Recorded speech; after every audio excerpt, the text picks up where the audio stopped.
ಸುಮ್ಮನೆ ಊಹೆ ಮಾಡ್ಕೊಳ್ಳಿ, ಅಕಸ್ಮಾತ್ ಒಂದೊಮ್ಮೆ ಬ್ರಿಟಿಷ್ ಈಗ ಬಂದು ನಮ್ಮ ಭಾರತವನ್ನು ಹಿಡಿದಿಟ್ಕೊಂಡ್ಬಿಟ್ರೆ ನೀವೆಲ್ಲ ಸ್ವತಂತ್ರ ಹೋರಾಟ ಮಾಡಿ ಬಿಡಿಸ್ತೀರಾ? ಇಲ್ಲ.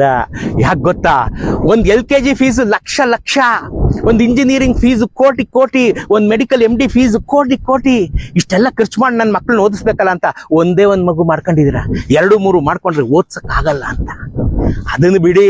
ಅದಕ್ಕೆ ಮುಂಚೆ ಒಂದು ಮಗುನ್ ಡೆಲಿವರಿ ಮಾಡಕ್ಕೆ ಲಕ್ಷಾಂತರ ರೂಪಾಯಿ ಫೀಸ್ ಮಾಡುವಂತ ಆಸ್ಪತ್ರೆಗಳ ಊರಲ್ಲಿ ನೀವಿದ್ದೀರಾ. ಅಯ್ಯೋ ಇಷ್ಟೊಂದೆಲ್ಲ ಖರ್ಚಾಗುತ್ತಲ್ಲಪ್ಪ ಅಂತ ಒಂದೇ ಮಗುಗೆ ಸೀಮಿತ ಆಗ್ಬಿಟ್ಟಿದ್ದೀರಾ. ನೀವು ಹೋರಾಟ ಮಾಡ್ತೀರಾ? ಇದೆಲ್ಲ ಬಹಳ ದೊಡ್ಡದಾಯ್ತು ರೀ. ಎಜುಕೇಶನ್ ಮಾಫಿಯಾ, ಮೆಡಿಕಲ್ ಮಾಫಿಯಾ ಎಲ್ಲ ಸಿಕ್ಕಾಪಟ್ಟೆ ದೊಡ್ಡದು ಕರ ಧರ್ಮಿ. ನೀನೇನು ಬುದ್ಧಿಗಿದ್ದಿ ಇದೆಯಾ ಅಂತ ನಿಮ್ಗೆ ಅನ್ನಿಸ್ತಾ ಇದೆಯಲ್ಲ, ಅದನ್ನ ಬಿಡ್ರಿ.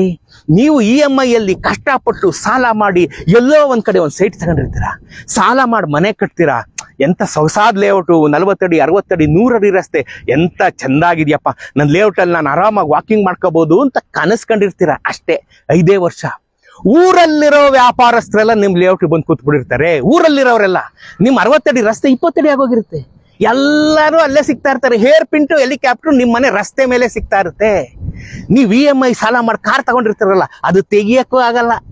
ಅದು ನಾನು ನಿಲ್ಸ್ಬಿಟ್ರು ಸ್ಕೂಟ್ರಲ್ಲಿ ಓಡಾಡ್ತಿರ್ತೀರ. ಯಾಕಯ್ಯ, ಇದು ನಾನು ದುಡ್ಡು ಕೊಟ್ಟು ಮಾಡಿಸಿರೋ ರಸ್ತೆ, ಐ ಪೇಡ್ ಫಾರ್ ದಿಸ್, ನನ್ನ ದುಡ್ಡಿಂದ ಆಗಿರೋಂಥ ಲೇಔಟ್ ಇದು, ಇಲ್ಲಿ ಯಾಕೆ ನೀನು ನಿಂತಿದೀಯ ಅಂತ ನೀವು ಒಬ್ಬನ್ನು ಒಂದಿನಾನು ನೀವು ಕೇಳಲಿಲ್ಲ. ನೀವು ಸ್ವತಂತ್ರ ಹೋರಾಟ ಮಾಡ್ತೀರಾ? ಸಂಭಾವಿತ ಮಧ್ಯಮ ವರ್ಗ ಅಂತ ಯೂನಿಫಾರ್ಮ್ ನಾವೆಲ್ಲ ಹಾಕೊಂಡ್ಬಿಟ್ಟಿದೀವ್ರಿ.